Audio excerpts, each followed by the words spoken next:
Kita lebih sibuk membaca WA daripada membaca Quran, ingin paham, ingin bisa mengamalkan. Benar? Apa yang Allah sukai, yang diperintahkan nyaris tidak kita pedulikan. Tapi apa yang sudah Allah janjikan, malah itu yang kita perjuangkan. Salah alamat. Tidak ada yang lebih pahit dari berharapnya hati kepada kita. Allahumma aftah lana hikmataka ya Allah.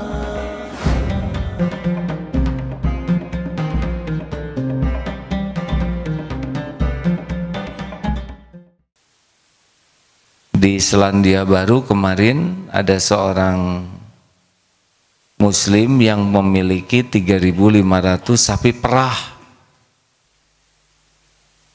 Sapinya di Selandia Baru, di dekat Kutub Selatan, diperah di sana. Tapi itu rezeki beragam hamba Allah di seluruh dunia. Diperah, diproses, jadikan susu, terbang menuju ke pemilik rezekinya masing-masing. Ada yang di Amerika, di Inggris, di Cina, ada yang di Indonesia. Dia datang. Dari sana datang, bawa ke supermarket, minimarket, nanti akan dibeli oleh yang calon pemilik rezekinya. Dibeli, dibawa ke dapur, dimasukkan botol, kocek-kocek, nganter, masuk. Sapinya di Selandia Baru. Ribuan kilometer tembus ke sini. Itu siapa yang akan minum susu 3.500 kali 10 liter? Sedang di sana bayi hanya sedikit. Penduduknya saja hanya 4,5 juta. Sapinya lebih banyak daripada penduduknya. Karena ada hamba-hamba Allah yang ibunya tidak punya air susu. Jadi hadirin, sampai detik ini nih saya sudah 56 tahun lebih hidup di dunia ini. Tercukupi itu. Nutrisi untuk tumbuh rambut, nutrisi untuk tulang supaya tidak rapuh, oksigen, keperluan sel-sel tubuh saya. Saya tidak tahu ini sel saya perlu apa saja, tapi cukup. Sel perlu nutrisi, kita perlu zat besi, kita perlu karena banyak radikal bebas, kita perlu SOD, antioksidan, cukup nih tubuh memproduksi tanpa kita tahu. Benar. Dan ini bukan sedikit keperluan tubuh kita ini. Keperluan oksigen kita banyak. Saudara bernapas mengeluarkan karbon dioksida, saya memerlukan oksigen, tapi yang masuk ke sini oksigen walaupun masif. Dari sana sini karbon dioksida. Artinya keperluan ini dicukupi oleh Allah. Jadi kita jangan cemas dengan keperluan kita. Tapi cemaslah kepatuhan kita kepada Allah nih. Seperti sholat barusan. Apakah sudah maksimal belum? Kita lebih maksimal rapat mencari uang daripada maksimal ingin sholat khusyuk. Kita lebih sibuk membaca WA daripada membaca Quran, ingin paham, ingin bisa mengamalkan. Benar? Apa yang Allah sukai, yang diperintahkan nyaris tidak kita pedulikan. Tapi apa yang sudah Allah janjikan, malah itu yang kita perjuangkan. Salah alamat. Makanya tenang hadirin. Bisa dibuka ini. Saya memerlukan angin. Alhamdulillah. Bukan tidak boleh kita menyempurnakan ikhtiar. Jangan disamakan janin dengan sekarang, karena janin kita tidak bisa keluar. Kita juga tidak bisa membedakan waktu, tidak boleh menyamakan sekarang dengan waktu kita bayi. Misalkan adik sekarang telentang di sana, mungkin yang datang bukan susu, yang disiram pakai air seember. Karena sudah Allah lengkapi dengan kaki, tangan. Ini adik-adik usia berapa, Dek? Boleh agak berdiri sedikit? Saya ingin tanya. Berapa tahun usianya? 12 tahun. 12 tahun, alhamdulillah. Makan terus? Alhamdulillah. Makan minum? Alhamdulillah. Berpakaian? Alhamdulillah. Rezeki ada terus? Ada terus. Apakah pernah memikirkan rezeki yang akan datang? Enggak pernah. Bagus ya. Nggak pernah mikirkan, ada terus nih hadirin. Apakah tahu bahwa dunia ini sedang mengalami kesulitan ekonomi? Enggak pernah. Tahu. Sekarang tingkat perekonomian sedang turun. Apa yang kepikir? Enggak ada. Ada yang pikir bagus ya, jernih sekali ya. Globalisasi di dunia ini sekarang cukup rezekinya. Apakah kita harus begini terus seumur-umur? Nanti ditambah ilmunya oleh Allah, disekolahkan, dikasih wawasan, tanggung jawab kita menjadi lebih besar. Kalau ada ini wajar, tapi kalau sekarang udah besar misalkan, bagaimana keadaan istrimu? Nggak tahu. Nah itu beda lagi hadirinnya. Cing soleh ya deh, alhamdulillah. Tenang, jangan risau. Rezeki udah ada belum? Alhamdulillah. Yakin? Sampai kapan? Enggak tahu. Sampai meninggal ada rezekinya. Jangan takut ya. Sudah punya istri belum? Belum. Apakah cemas memikirkan calon mempelai gitu? Enggak. Aduh, enaknya hidup ya. Sok ya, ini beberapa stres. Coba yang ini stres enggak? Terima kasih Dek. Terima kasih Dek. Alhamdulillah. Silakan duduk. Nanti ketika SMA sudah ditambah ilmunya. Ketika sudah selesai kuliah sudah beda lagi tuntutan dari Allah. Tapi tetap saja ilmu yang kita miliki itu ujungnya hanya dua. Satu, membersihkan hati. Dua, menambah amal.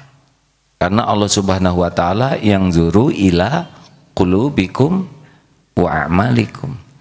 Jadi kita kuliah itu agar makin bersih hatinya. Tauhidnya makin bagus, bersih dari musyrik, bersih dari munafik, bersih dari fasik, dan agar produktif kita menjadi orang yang berbuat baik lebih banyak lagi. Kan prinsipnya kita bertambah ilmu, sekolah, kuliah tuh supaya tambah produktif kebaikan kita. Khairun nas anfa'uhum linnas. Sedangkan apa yang akan kita dapatkan tidak usah risau. Karena itu sudah ada dalam janji Allah. La in syakartum la azidannakum. Syukur saja, nanti janji Allah datang. Takwa saja, wa may yattaqillah yaj'al lahu makhrajan. Nanti ada jalan keluar. Sing yakin ke Allah, wa may yatawakkal 'ala Allah fahuwa hasbuh. Makin yakin, makin terjamin. Jadi apa yang Allah janjikan itu udah nggak usah kita ragukan, tinggal apa yang Allah perintahkan. Lebih sederhana, bukan?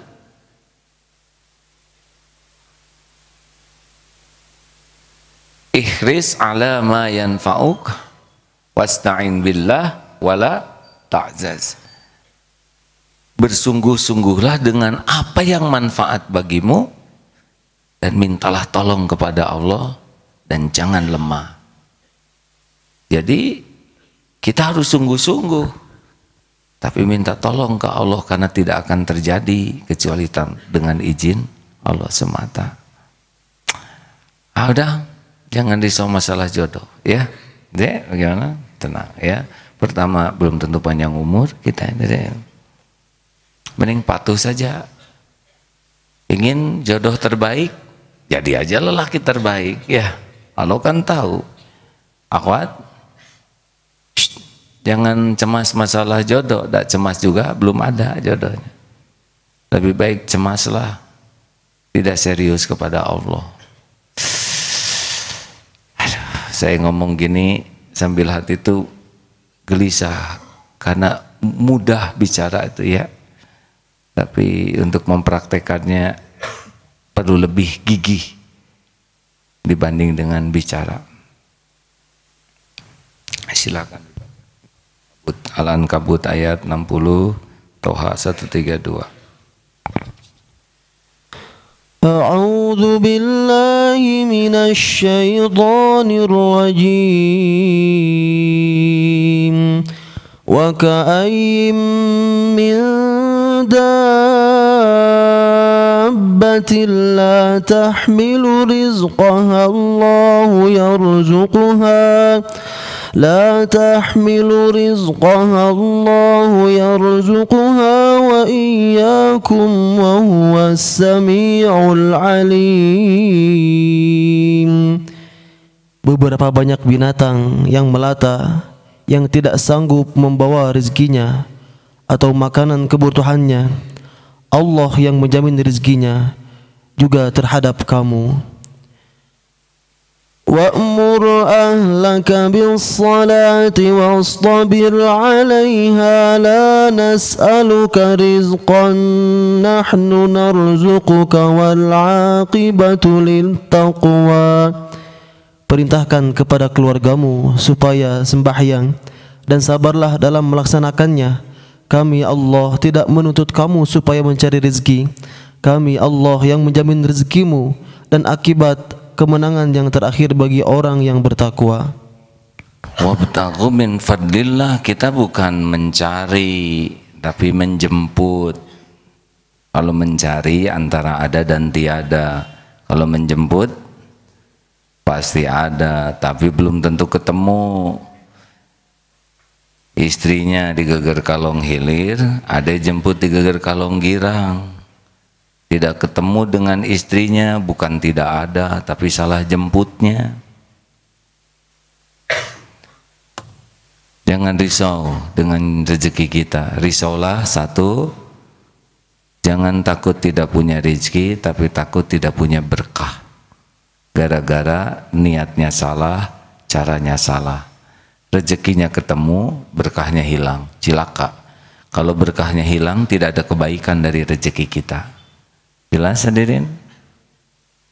Yang kita perlukan kan keberkahannya, bukan rezekinya, karena rezekinya sudah ada. Dan rezeki itu tidak harus sesuai dengan jalur yang kita tempuh. Kerjanya ini, rezeki bisa di mana? Tidak harus, beda rezeki dengan gaji. Kalau gaji dari kantor, jumlahnya tetap, waktunya, tapi rezeki kan luas. Dari Allah lewat mana saja, diantaranya lewat gaji. Makanya jangan risau gaji kecil. Risaulah kalau tidak barokah. Gaji kecil, adek punya gaji tidak? Enggak. Punya gaji tidak? Tidak. Punya gaji tidak? Tidak. Ya, masih hidup. Punya gaji tidak? Ada.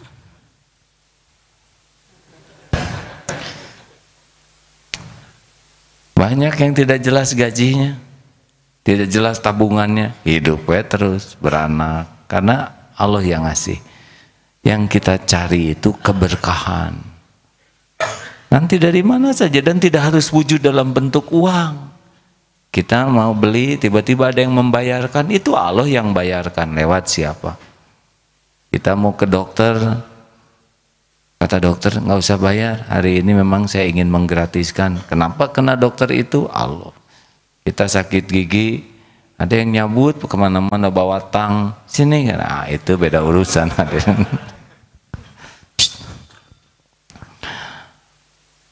Oh iya, beli kendaraan, tiba-tiba ada yang ngebayarin, ada punya hutang, tiba-tiba yang ngutangin ke kita malah udah nggak usah dipikirkan, halal, beres. Jadi tidak harus bentuknya sesuai dengan keinginan. Tiba-tiba anak dimudahkan urusan, dapat beasiswa, itu sama, hadirin. Jadi jangan ngatur Allah lah tentang rezeki mah, lempeng saja. Betulan hadirin. Ini maaf sekali ya, di antara yang hadir ini mungkin keperluan bulanan saya lebih besar daripada siapapun. Alhamdulillah dititipi anak 11. Kalah kan semua? Ada bagaimana? Belum kan? Cucu 8. Bisa dibayangkan hadirin, keluarga 2, Bandung, Jakarta. Untuk biaya dakwah juga besar sekali ya. Dan saya tidak tahu tuh dari mana rezekinya. Ngalir saja. Betul hadirin, ini mungkin takdir saya seperti ini dengan beban kehidupan sebesar ini ya, mungkin untuk membuktikan bahwa asli tuh saya tidak capek mikirin apa yang bakal saya dapatkan, sibuk saja sekuat tenaga, patuh sekuat sebisanya dengan apa yang Allah perintahkan, walaupun jatuh bangun, itu cukup. Saya belajar dari kuda. Kuda itu gak bisa keluar dari kandang kecuali dikeluarin. Suatu saat kemarau berat, rumput di sekitar eko pesantren kering. Waduh, kami yang berpikir keras, kuda cuman ngangguk-ngangguk aja, ngarit gitu ada. Betul-betul berat tuh 2 tahun yang lalu. Takdirnya diundang ikut Dirgantara, pameran Dirgantara di Lanut Husein. Melihat kuda di sana, kata pimpinan di sana, silakan saja kalau perlu rumput. Saudara tahu kan lapangan terbang, rumput pungkul hadirin. Masya Allah. Diberi izin motong rumput di sana, cukup kuda. Yang lebih dramatis lagi sapi. Di sini 35. Sapi di Selandia Baru yang milik Pak Reza Abdul Jabbar itu 3.500. Sedangkan rumput tumbuh hanya di musim panas. Musim dingin tidak tumbuh. Apa yang terjadi? Punya tanah 950 hektar dan itu harus dibagi-bagi. Mana yang untuk rumput, mana untuk jagung, mana untuk berbagai tumbuhan lainnya. Untuk apa? Karena pada waktu musim dingin rumput tidak tumbuh, ada jagung, ada salada dan berbagai. Maha suci Allah. Sapi mah nggak banyak mikir. Saya lihat bagaimana supaya rumput tumbuh, helikopter terbang ngasih pupuk. Datang traktor, Masya Allah, demi sapi. Oh asli nih hadirin. Ya Allah, sapi musim dingin harus makan enak. Petani itu nanam ya. Jadi jangan risaulah. Gajah tidak sekolah segitu gemuknya. Ikan paus sehari perlu 3,5 ton hadirin makanannya. Dibuat oleh Allah mulutnya lebar. Sebab kalau mulutnya kecil, bisa kram itu. Kenapa paus manyun kram? Coba kalau mulut paus kecil ngegayam semua, bisa rontok nih. Masuk. Ikan-ikan kecil ngumpulnya karena ada plankton. Makhluk-makhluk kecil ngumpul makan itu. Dan planktonnya itu tertarik kepada pipisnya paus. Jadi muter. Paus pipis dimakan plankton. Plankton dimakan ikan kecil dimakan paus. Artinya paus makan ya. Kencingnya sendiri. Atau kencing di laut mau berapa liter ada. Diatur semuanya. Cecak makanannya nyamuk. Nyamuk punya sayap, cecak tidak punya sayap. Harusnya kan stres, benar? Bingung. Ini teh Allah teh gimana? Makanan kami terbang semua. Faktanya tetap nyamuk yang nyamperin. Sebab kalau cecak harus nyari nyamuk, kapan makannya? Turun ke injak, jalan ke sana kesedot vakum cleaner, turun ke nyebrang kelindes. Ya, kapan makannya ya Allah? Mau ke selokan dipatuk ayam, beres. Ini benar hadirin ya. Jadi saya itu ingin sekali kita tuh jelas bahwa kita kerja itu adalah ibadah, bukan nyari uang. Anak-anak saya udah ada rezekinya masing-masing. Dan itu bukan ciptaan saya.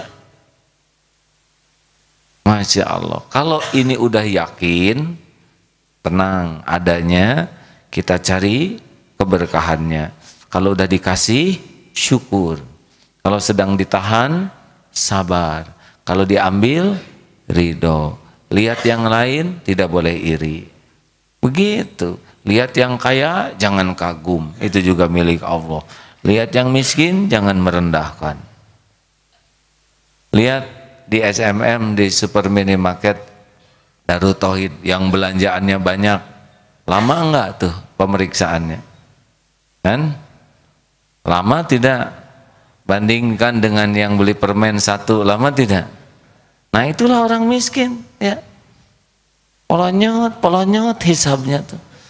Model-model yang banyak kendaraan, banyak ini, lama tuh dihisabnya. Termasuk yang banyak istri, lama itu. Saya lebih lama daripada Ustadz Mulyadi. Tapi Ustadz Arifin Ilham lebih lama lagi yang ngambil. Semuanya dihisab. Miskin di dunia sebentar ya nggak apa-apalah. Yang penting ikhtiar, betul? Dan nggak mungkin semuanya kaya. Ringan hisabnya. Pernah dengar ibu-ibu yang rumahnya sederhana di Perumnas? Mah, ibu, kamu malu nggak rumah kita paling sederhana di komplek ini? Nggak dibangun, masih asli. Alhamdulillah Pak. Yang lain mah tidak punya rumah, kita punya rumah. Ya tapi paling sederhana. Alhamdulillah Pak. Enak rumah sederhana begini. Enak apa? Susah sombongnya. Apa yang mau disombongin? Enak rumah sederhana. Apa enaknya? Tidak ada yang iri sama rumah kita. Apa yang mau diiriin? Cuma ada bangku 2 yang. Enak rumah sederhana. Kenapa enak? Gampang ngurusnya. Ngepel juga tinggal set pakai kaki, muter-muter beres. Enak rumah sederhana Pak. Kenapa enak? Tidak diminatin maling. Rumah kita kan nggak ada kuncinya. Maling masuk juga, prihatin. Malah sedekah dia. Enak rumah sederhana Pak. Apa enaknya? Ringan hisabnya. Coba, gelas 2, piring 1, itu juga tinggal setengah. Orang yang miskin sederhana, ringan. Berapa lama sih di dunia ini, benar? Tapi di akhirat, kalau dia ridho dan tetap menyempurnakan kewajibannya, pasti Allah cukupi, ya. Hanya memang keinginan dunianya mungkin yang dibatasi. Jadi gimana nih, mau kaya atau miskin? Tetap ya mau kaya. Saya emang nggak mau. Saya hanya mau cukup. Perlu buat makan? Cukup. Buat anak sekolah? Cukup. Buat beli kendaraan? Cukup. Buat ganti rumah? Cukup. Buat ke Mekah? Buat sedekah 20 miliar? Ya. Mau ngapain kaya? Mau makan kaya, nggak jelas ya. Orang kaya belum tentu hidupnya merasa cukup, tapi orang yang cukup pasti cukup. Kaya lagi dasar pengen.